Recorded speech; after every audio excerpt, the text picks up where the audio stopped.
The cold breeze carries the faint scent of diesel and metal, but it is drowned by the musty odor of sweat and exhaustion. They are herded off the trucks, their feet dragging against the gravel, the weight of captivity sinking into their bones. The guards bark orders, their voices sharp and biting, but the men do not flinch. The long journey has robbed them of their pride, now, it has stripped them of their spirit. The war has ended for them, but it has only just begun for their bodies, their minds, their souls. The fences rise before them, tall and jagged, coiling like serpents in the distance. Wires stretched tight as nerves. Their eyes scan the new world, barracks lined in rows, stark and impersonal. The air is heavy, thick with the tension of thousands of lives reduced to mere numbers. The men move like shadows, filing into the compound, their footsteps a dull echo in the hollow silence. The only sound is the low murmur of their breath, rising in clouds under the pale sky. They do not speak to one another. What is there to say when everything they've known has been ripped away? As they settle into their barracks, bodies crowded together on hard wooden bunks, the hours stretch out. The air smells of stale sweat, dust, and the faint tang of cold metal. They do not sleep. Instead, they wait for orders, wait for a routine that will never come, wait for something, anything, to pull them from the suffocating void. And then, when the shadows seem the darkest, when their minds are heavy with hunger and fatigue, they hear the announcement. At first, it is just a whisper, a murmur among the men. A new rule. A new order. The first guard steps forward, his boots scraping across the dirt floor, his expression unreadable. He clears his throat, and a strange stillness fills the room. They are allowed to play soccer, he says. They freeze. The words hang in the air like a thick fog, thick with disbelief. Soccer? The game they once played to prove their strength, their pride, their nation? It makes no sense. They are prisoners. They are enemies. This camp was built to break them, to strip away their humanity. And yet, in the heart of this enemy territory, they are told they will be allowed to play soccer. Some scoff, shaking their heads in disbelief. This must be a joke. Others simply stare, unable to process the reality of it. They had been taught to despise this country, this people. Their whole lives had been molded by the propaganda of war, where everything about the enemy was evil, monstrous, inhuman. And now, here they are, in a place designed to hold them captive, being offered a game, a simple game. It is a lie, they think. A trap. A trick to make them complacent, docile. They exchange looks, but none of them speak. The weight of the moment presses down on them, suffocating any chance for rebellion. But here's the question, what would you do in their place? Would you play, knowing your enemy had offered you something so human, so real? If you're curious to see how this unfolds, hit subscribe right now to stay with this story as it unfolds. The first game is set for the following afternoon. The men stand in the mess hall, their eyes darting back and forth, uncertain, caught between suspicion and curiosity. They are divided into teams, the rules simple but foreign. They are prisoners, yes, but now they are also players. A ball is handed to one of them, its leather worn, the seams frayed from years of use. It feels heavy in their hands. The ball is a relic, something from a life before the wire. A small thing, but it is a link to a world that feels distant, unreachable. The guards step back, leaning casually against the fence that marks the boundary of their captivity. Rifles rest on their shoulders. They watch, not with malice, but with indifference. It is strange. Too strange. These men, these prisoners, are meant to be broken. They should be slaves to the system, minds dulled, spirits shattered. Yet, here they stand, feeling the thrill of a game that should never have been allowed to happen. The first few moments are awkward. The men hesitate, unsure of how to proceed, how to react. Their feet move slowly, as if testing the ground beneath them. The ball rolls lazily across the dirt, bumping over small rocks and clumps of grass. They are no longer soldiers, no longer warriors. They are just men, stumbling through a game they once knew well but have long since forgotten. Pause. Are you seeing the transformation yet? The power of something as simple as soccer turning captives into men again? If this surprises you, you're not alone. Subscribe now to stay with us as the story deepens. Gradually, they begin to move.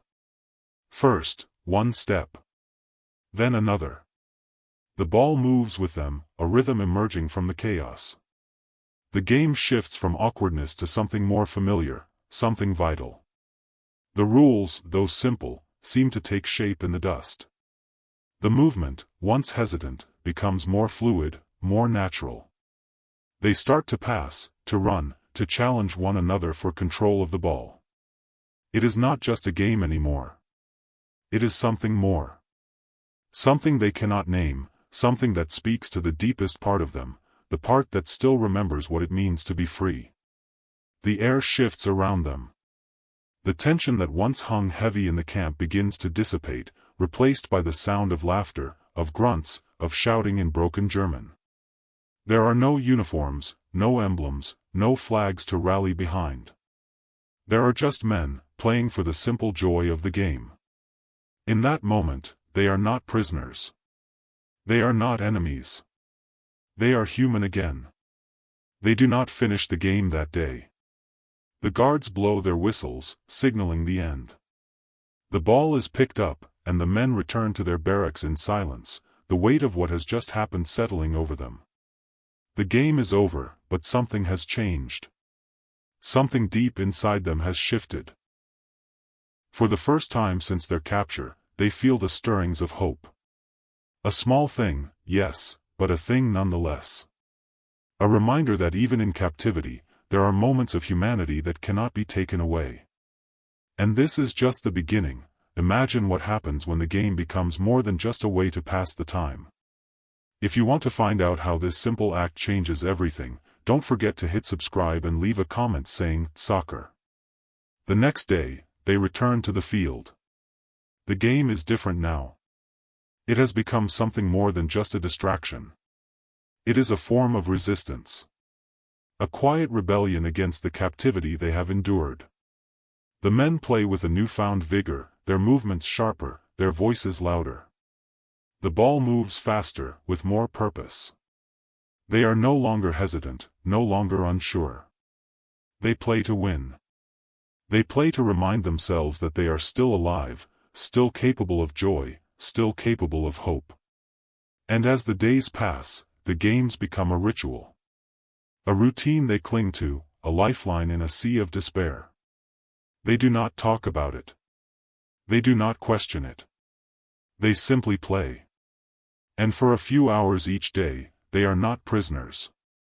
They are not enemies. They are just men playing a game they love. The war is still out there, beyond the fences. The guards still watch them, still keep them captive. But here, on the field, they are free. And that is enough. The ball rolls across the makeshift field, its worn leather squeaking against the dry earth, its seam stretched and cracked from years of use. It's a strange sight, a leather ball in the hands of men who are anything but free. They stand at the edge of the field, not sure how to proceed. The guards are stationed in their usual spots, rifles slung carelessly over their shoulders, watching with the same detached indifference they've shown since the first day the prisoners were brought in. But today is different. Today, the men are not bound by the same rules they've been forced to live by since their capture.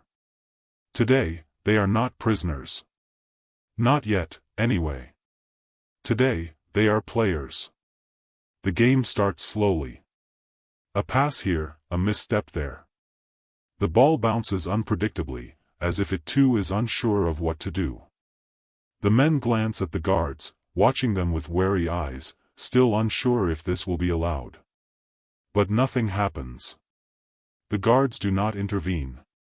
No whistles blow. The game continues, awkwardly at first, then with increasing confidence.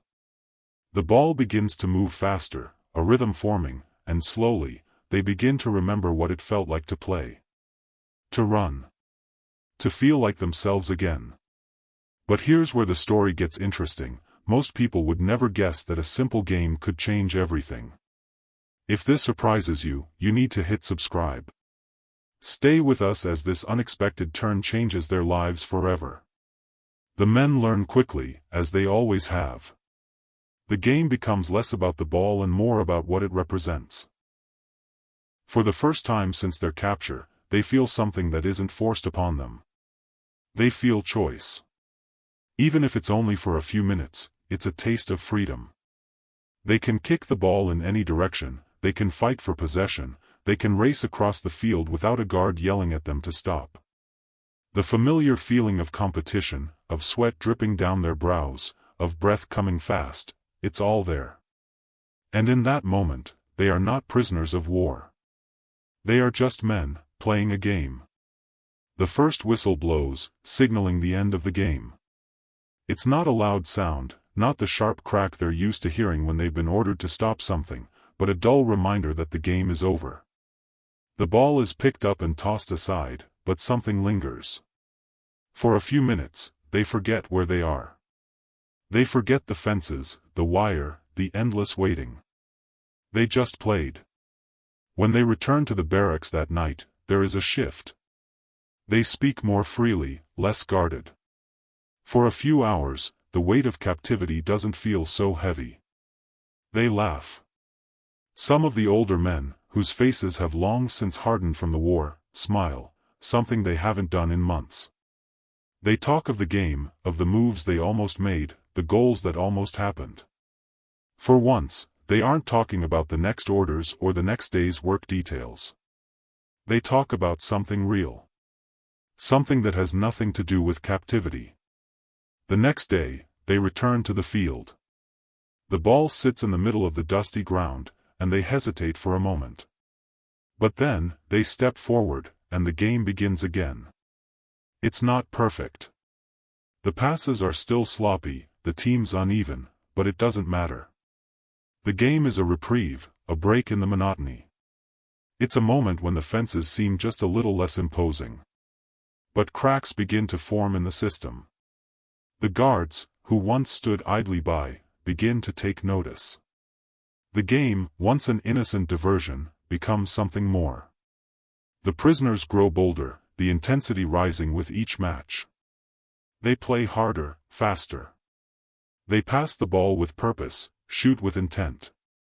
And the guards, who once thought nothing of these men, begin to pay closer attention.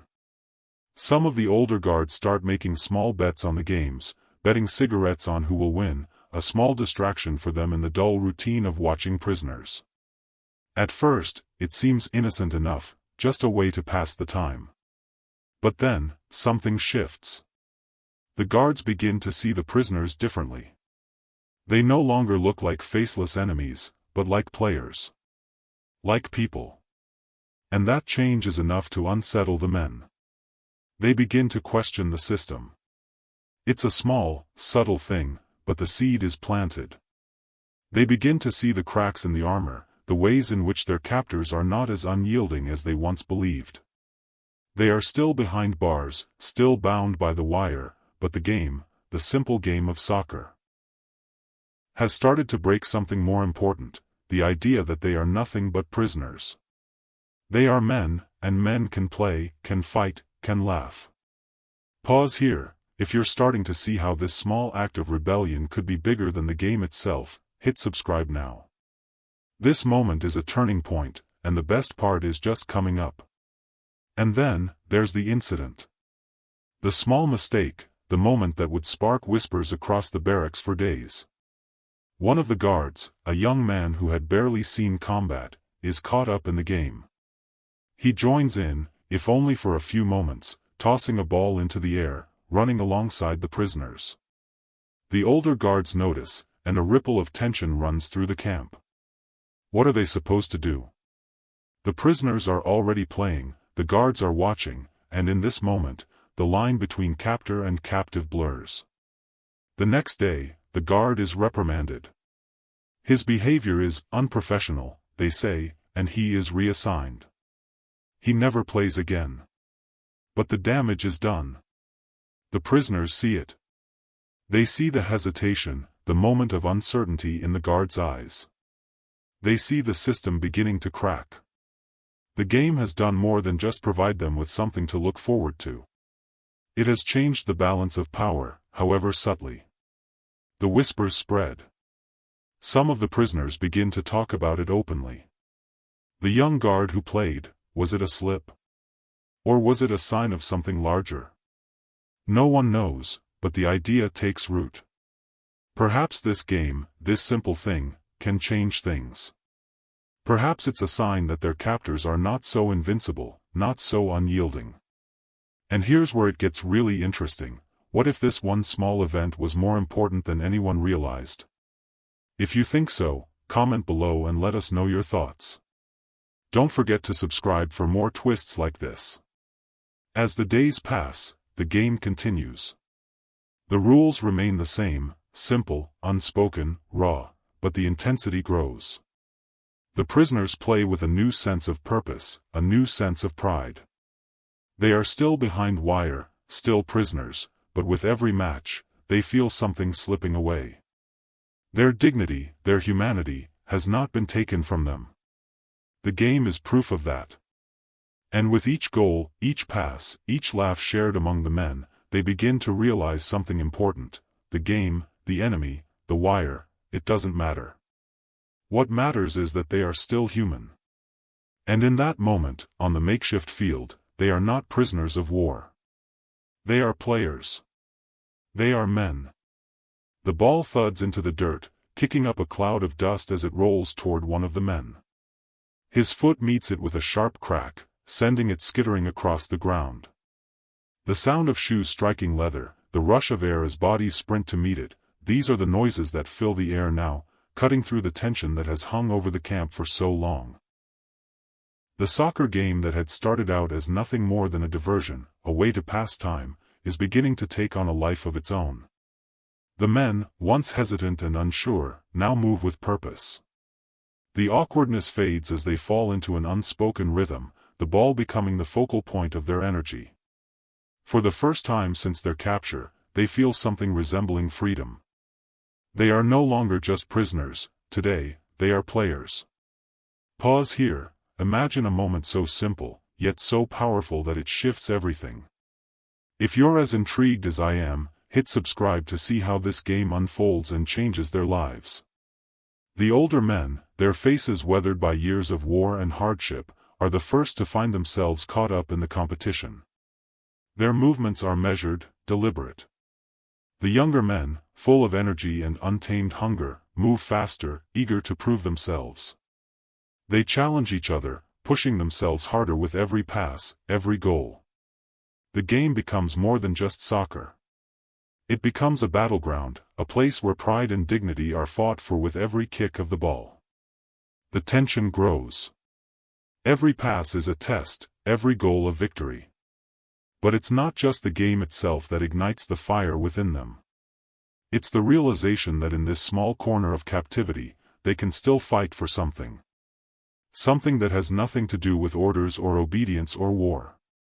The game becomes their rebellion, their resistance against the system that has tried to strip them of their humanity. The ball flies through the air, and one of the younger men leaps to intercept it. He's fast, his legs eating up the ground with each stride. The older men try to catch him, but they're slow, their bodies stiff from years of combat. The younger man reaches the ball first, his foot connecting with it perfectly, sending it sailing past the makeshift goal. There's a collective roar of triumph from his teammates, a moment of pure, unadulterated joy that fills the air, loud enough to drown out the distant hum of the guards and the oppressive silence of the camp. This moment is a game changer, isn't it? If you're feeling the heat of this competition, drop a comment below. And don't forget to subscribe, there's so much more to come from this unexpected game. The older men, though frustrated by the loss, are not angry. Instead, there's a grudging respect in their eyes. They may have lost this round, but they see something in the younger men's play. A fire that they recognize, a hunger to win, to prove something that they themselves once had. They exchange glances, some of them nodding to one another in silent acknowledgement. This game is not just for the young. It's for everyone. The next match is harder. The tackles are fiercer, the passes more precise. The game is no longer a carefree pastime, it is a battle for pride. They push and shove, testing each other's limits. The older men begin to match the younger ones in speed and strength. They play with more than just skill, they play with memories of a time when they fought for something greater than survival. They play with the knowledge that their dignity, once stripped away, can still be reclaimed, even in the smallest ways. The soccer game becomes the heart of the camp, a source of focus and energy that pulls them all together. The rivalry between teams grows, each match more intense than the last. They no longer need the guards to signal when to stop. The game has taken on a life of its own, a rhythm that cannot be interrupted by anyone, least of all the enemy. But as the games continue, the tensions rise. The stakes are no longer just about winning. They are about something deeper. The men start to push harder, faster, their bodies straining with every move. The ball flies through the air, faster than before, as if it too is caught up in the frenzy of the competition. They begin to challenge one another more, testing each other's resolve.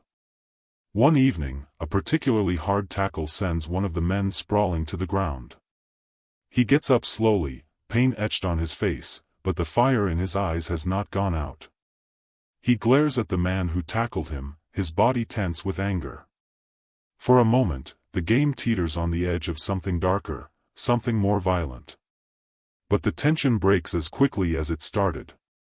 The men exchange looks, nodding to one another, acknowledging the unspoken rule: the game is about pride, not hatred. The rivalry has sharpened into something that feels like war, battles fought with no weapons, no orders. But in these battles, there is something else at play: humanity. They fight not to defeat each other, but to prove that they are still capable of feeling, still capable of competing. The ball becomes their weapon, their shield, their symbol of resistance. The intensity is growing, isn't it? This rivalry is turning into something more than just a game. Subscribe now to see how this unexpected source of resistance shifts their lives. The game continues, each match building on the last, until it becomes clear that soccer is more than just a game. It's their rebellion. The ball, the field, the competition, they are all tools of defiance. And with each match, the guards, the wire, the fences, seem just a little less real. The men play harder, faster. They know the stakes are high, perhaps higher than anything they've fought for before. But in the end, the stakes are not just about winning the game. They are about reclaiming what was stolen from them. Their dignity. Their pride. Their humanity. And in that quiet corner of captivity, with the sun setting behind the wire, the game becomes their silent victory. The game begins once more, but this time, it's different. The field, still marked only by the rough lines scratched into the dirt, feels somehow larger than before.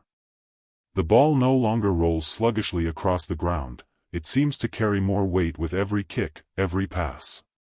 What had started as a diversion, a break from the monotony of captivity, has evolved into something more. For the men, soccer has become a moment of freedom in a world that seeks to deny them every last shred of it. The guards stand at their posts, as they always do, watching with cold eyes, their rifles a constant reminder of their presence. Yet today, something has changed. The men play without fear, as though the wire that surrounds them no longer holds the same weight. They are still prisoners, but as they run across the field, they forget the cages that keep them there. The ball moves faster, and so do they. It's not just a game now, it's a symbol of something deeper, something that cannot be taken from them. Not even by the enemy. Pause here. What if this simple game could be more than just a pastime? If you're as intrigued by how a game could represent freedom, hit subscribe and keep following this incredible story. In the barracks, the change is palpable. The atmosphere has shifted. The men who once huddled in silence now gather in small groups, talking strategy, swapping tactics. There is a lightness in the air that hadn't been there before. The soccer games have become their escape, their release from the grip of captivity. It's a gift they never expected, something the enemy, who they were taught to hate, has unknowingly given them, the chance to feel normal again. One day, after a particularly hard-fought match, a man leans against the fence, wiping the sweat from his brow, his eyes still on the ball rolling across the ground. He doesn't speak, but his thoughts are loud. The momentary escape the game provides feels like more than a relief. It feels like a declaration. He could be anywhere, any place not defined by the razor wire, the guards, the hunger. He could be playing soccer in his hometown, surrounded by friends, with no barbed wire keeping him in. And for a brief moment, he believes it. He believes that he is not defined by captivity, that the game is his, as much as it is anyone's. It's easy to miss these moments when the world seems consumed by war. If you want to understand why these small victories matter, drop a comment below and don't forget to subscribe. There's more to this story than meets the eye. The realization starts to settle over the group. The soccer games are not just a release, they are an act of defiance. No one tells them to play. No one forces them. It's not a chore, not a duty, it's their choice. The games become an outlet for everything they've kept buried since their capture. The anger, the fear, the grief, it all spills out onto the field. The ball becomes their weapon, their way of fighting back without ever having to lay a hand on anyone. What they do on that field is not just a game. It's an act of reclamation. They are reclaiming themselves, piece by piece, as the games become an anchor in their otherwise powerless lives. Even as they are surrounded by fences and watched by guards, they stand on that field as men, not prisoners, not enemies, but players. In that fleeting moment of the game, they feel as though the war outside, the world that once was, is within their reach again. The wire is still there, but it feels a little less oppressive when they run after the ball. As the weeks pass, the games become more intense. Rivalries grow, fueled not just by the need to win, but by the deeper desire to prove something, to themselves and to each other. The older men, who had resisted at first, now play with the same fire in their eyes as the younger ones. It's no longer just about the ball. It's about pride. It's about reclaiming a piece of their humanity, piece by piece, every time they step onto the field. The guards, once indifferent, now pay closer attention. They watch with increasing curiosity, perhaps wondering what has changed. The prisoners no longer seem broken. They no longer seem defeated. In fact, some of the guards may even feel uneasy about the whole situation. The men, who have been forced into submission by the war, have found a way to resist, not by violence, but by something the guards cannot control. The game has become a quiet rebellion. And the guards, for all their power, cannot take it away. Here's the thing, soccer isn't just about survival. It's about something much deeper. If you see what's happening here, leave a comment below. Let us know your thoughts, and don't forget to subscribe for more. One of the guards, perhaps the youngest, steps closer to the field one afternoon. He watches the game with something that looks like interest, a soft smile tugging at the corner of his mouth. He doesn't know why he's there. Maybe he's just passing by, maybe he's been watching for a while. But for the first time, he sees something in the prisoners he hadn't noticed before. They are not just enemies. They are people, people with pride, with heart, with something to fight for. They are not just prisoners of war. They are players. And that's something the guards can't take away. By the time the next game begins, the ball feels heavier. It's no longer just a simple piece of leather, it's a symbol. The men play with a new intensity, the rivalry sharpening. The score doesn't matter as much anymore. What matters is the feeling of being free, of reclaiming something that was lost the day they were captured. The ball rolls across the field, the sound of it thudding against the dirt echoing in their ears. The men chase after it, not just with their feet, but with their hearts. They are playing for something bigger than soccer. They are playing for their dignity. They are playing to prove that they are not just the sum of their captivity, they are more than that. And with every pass, every goal, every sprint, they remind themselves of what they've lost and what they're still capable of regaining. The soccer game is no longer just a diversion. It is freedom. It is resistance. It is theirs. And as long as the ball rolls, as long as they play, they are free. The first whistle blows, and the field is alive with movement again. But this time, the ball seems different, heavier, filled with meaning. The men step onto the dusty earth, their bodies loose, their minds sharp, ready for what has become their most important battle of the day. The goalposts, nothing more than poles driven into the ground, now feel like a distant memory. The game no longer just exists in this small corner of captivity. It has grown. It has become something far greater than a mere distraction from the pain of war. The tension is palpable. No longer is it just about pride. It's about survival. The soccer games are now the only place where they can truly fight back. The enemies they've been forced to face, captivity, hunger, fear, can be dealt with in this small space. When the ball rolls across the field, when they chase it down with all the energy their tired bodies have left, they feel like men again. Men who are still capable of doing something more than just survive. In the past few weeks, the game has grown into something more than just a pastime. The matches have become rituals, their own kind of liberation. The men are no longer waiting for the next order or the next meal. They are no longer allowing themselves to be defined by the wire that encloses them.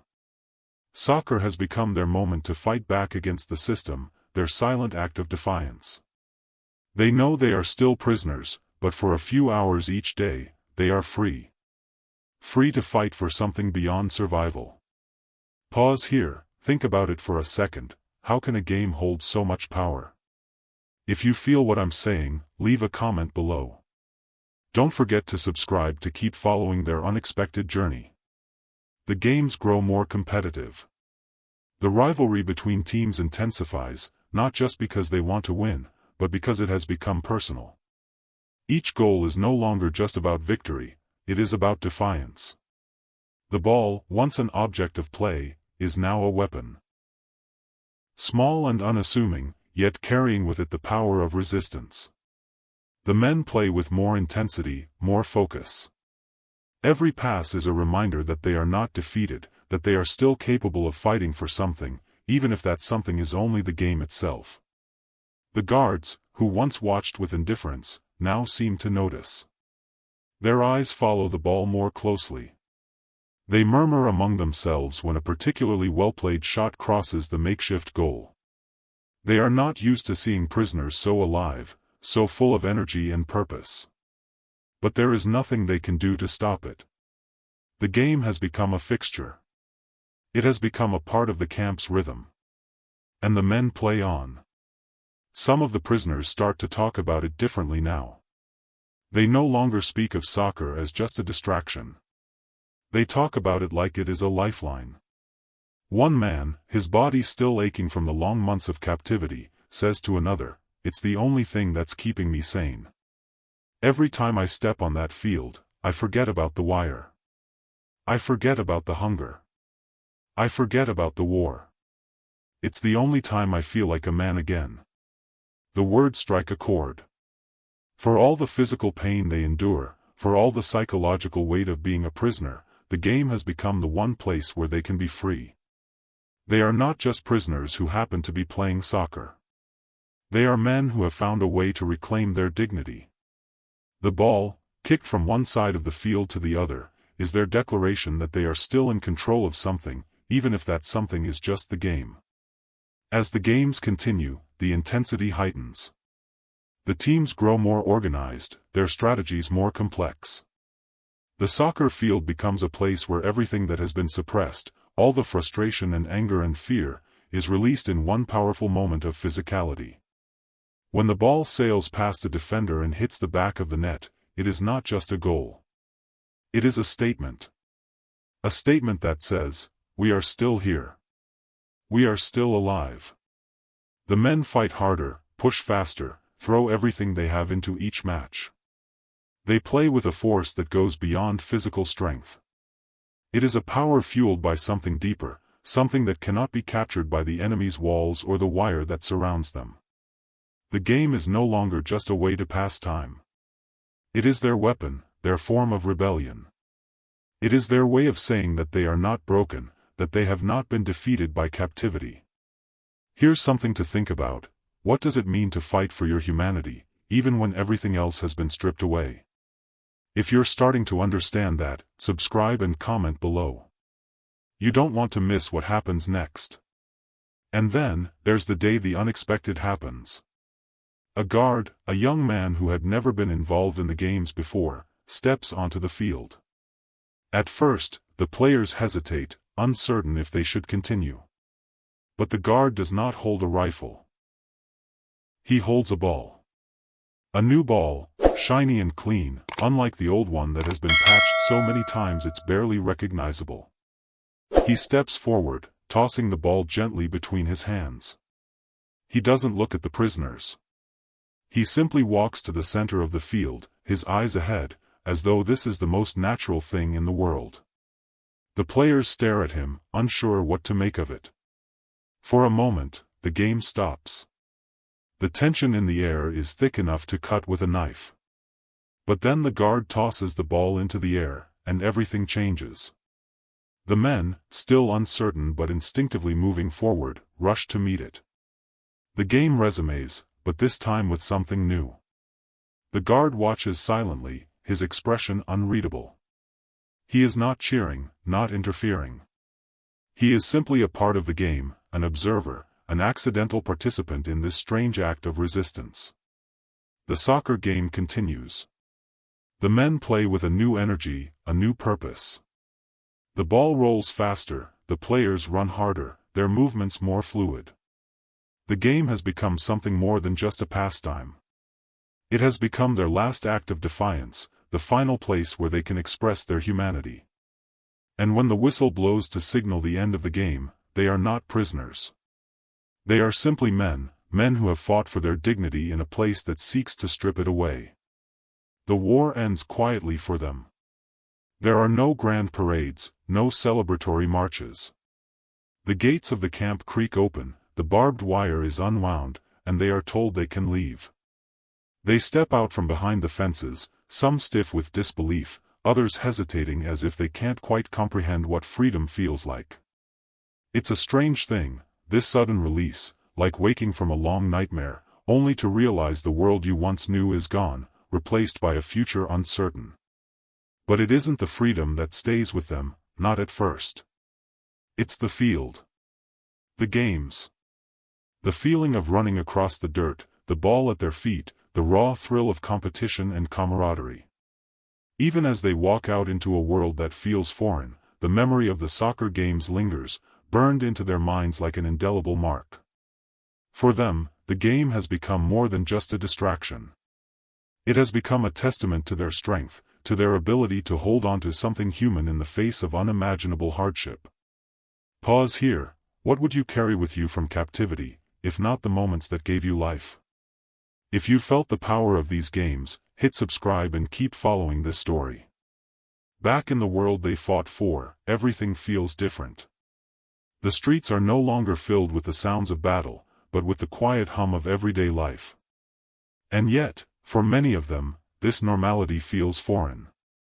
They return to families, to homes they thought they might never see again. But the joy of homecoming is tempered by the weight of what they've been through, the things they've seen, the things they've lost. And then, there's the game. The ball, the goalposts, the laughter of their teammates. It all comes back to them, as real and vivid as the day they played. Some of them find themselves seeking out fields, even when there is no game to be played. They stand on the sidelines, remembering the rush of running, the taste of victory, the fire of competition. It's strange, but it's all they have now. The war is over, but the feeling of being a man, of being free, is something they have to carry with them. In the weeks after their release, some of them gather in small groups. They find open spaces, fields, parks, any place they can play. It's never the same as it was in the camp, never quite as raw, as urgent. But it is a part of them now, something that can never be taken away. They meet, they play, they remember what it felt like to fight for something beyond survival. The game has become their way of reconnecting with each other, with a time before captivity, with a part of themselves that the war tried to steal. Think about that for a moment. How long would it take for a game to become something so profound? If this story resonates with you, comment below and let us know your thoughts. And don't forget to subscribe, because there's more to this than meets the eye. One of them, an older man who had been a teacher before the war, tells the others about the games.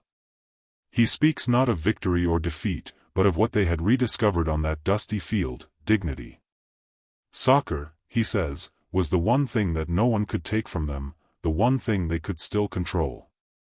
It wasn't about the ball, or the score, it was about who they became when they played.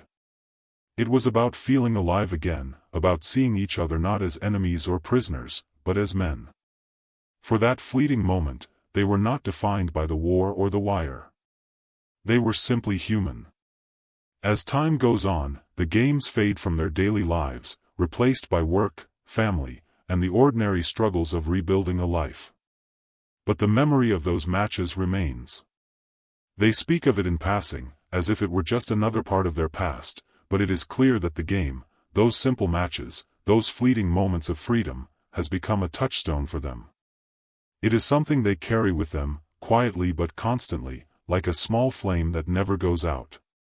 In interviews years later, when they are asked about their time in captivity, many of the men speak not of the hunger, the fear, or the pain.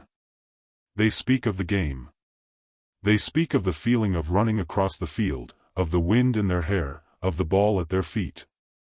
They speak of it with a quiet reverence, as though the game was their salvation, the thing that kept them human when everything else seemed to fall away. Some of them, even after the war, continue to play. They find leagues to join, fields to run on. The game, which began as an act of defiance, becomes a permanent part of their lives. They don't play for trophies or medals.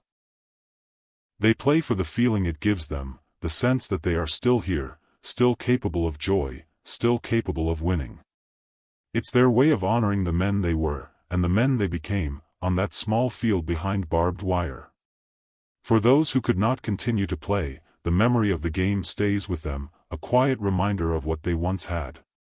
It is a memory that carries them through the quiet moments, through the long nights when the weight of the war threatens to crush them again. The game is their anchor, the thing that helps them hold on to the parts of themselves that they fear might be lost forever. But here's the truth, soccer didn't just help them survive, it helped them remember who they were. If you felt the power of their journey, share your thoughts in the comments below. And hit subscribe to keep following these incredible, untold stories.